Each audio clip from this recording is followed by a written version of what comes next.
பல ஆண்டுகளுக்கு முன்பு ஒரு சிறிய மீனவ கிராமத்தில் ஒரு வயதான தாய் வாழ்ந்துட்டு இருந்தாங்க. அவங்களுக்கு ஒரு மகன் இருந்தாங்க.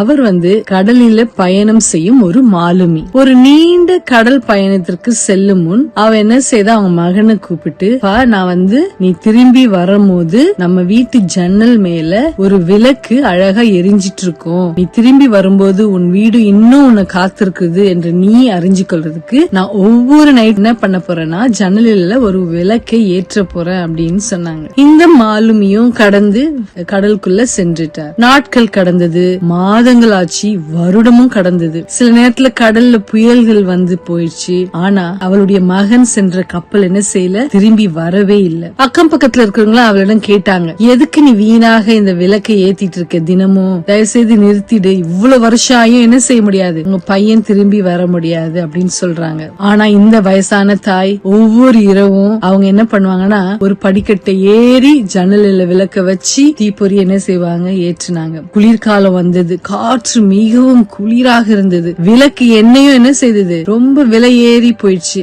ஆனாலும் அவங்க அந்த இதை கைவிடாம அந்த விளக்கு தினமும் என்ன செய்தாங்க, ஏத்திட்டு இருந்தாங்க. அப்போ அந்த குடும்பத்தை சார்ந்த ஒருத்தர், ஒரு சொந்தக்காரர் கேட்டாரு, இத்தனை ஆண்டுகள் ஆன பிறகும் ஏன் இன்னும் நீ ஏத்திட்டு இருக்க? எல்லாரும் சொன்னாங்க, ஆனா நானும் சொல்றேன், எதுக்கு ஏத்துற அப்படி. அதுக்கு அந்த அம்மா பதில் சொன்னாங்க, இந்த விளக்கு என் மகனுக்காக மட்டுமல்ல, அது என் இருதயத்திற்காகவும் இந்த வெளிச்சம் எரிந்து கொண்டிருக்கும் வரை நம்பிக்கை என்ன செய்யும், உயிருடன் இருக்கும் அப்படின்னு சொல்லி அந்த உறவினருக்கு அவங்க சொன்னாங்களாம். பல ஆண்டுகள் கழித்தது. ஒரு புயல் இரவில் சேதமடைந்த ஒரு கப்பல் என்ன செஞ்சுச்சா, மெதுவாக அப்படியே அந்த ஹார்பரை நோக்கி வந்துட்டு இருந்தது. ஒரு மாலுமி கரைக்கு வந்தார். அவர் ரொம்ப சோர்வாகவும் பலவீனமாகவும் இருந்தார். பின்னர் அவர் கூறினார், எங்க கப்பல் பல ஆண்டுகள் கடலில் திசை தெரியாமல் தொலைந்து போயிருந்தது. ஆனா இந்த கடற்கரையை அடைந்த போது இருளில ஒரு மலை மேல ஜன்னலில் ஒளி ஒன்று பிரகாசித்ததை நான் பார்த்தேன். அந்த ஒளியே எங்களுக்கு வீட்டை எங்கே என்று காட்டியது அப்படின்னு சொன்னாங்க. அது அவன் தாய்